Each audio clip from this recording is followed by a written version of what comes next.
სანდრო ახმეტელის სახელობის სახელმწიფო თეატრი ქართულ აფხაზურ პროექტს იწყებს.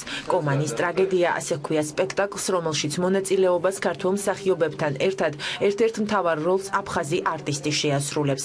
როგორც იდეის ავტორებმა განმარტეს თეატრალური დადგმა კომანში მომხდარ რეალურ ამბავს. მღვდელმონაზონ ანდრია ყურაშვილისა და იური ანუას თავგანწირვისა და აღსასრულის შესახებ მოგვითხრობს.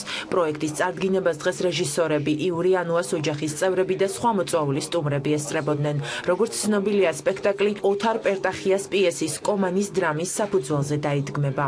ესეთი ჩანაფიქრი არის ძალიან გაბედული, ძალიან საინტერესო, ძალიან არაორდინარული და ძალიან ღრმა და ეს ბევრად სცილდება, იცი თეატრის ფორმატს, ეს ბევრად სცილდება აი თვითონ თეატრის მისიას. ეს არის მე ვფიქრობ მოქალაქეობრივი და დიდი ვაჟკაცობა, აი ამისი განხორციელება.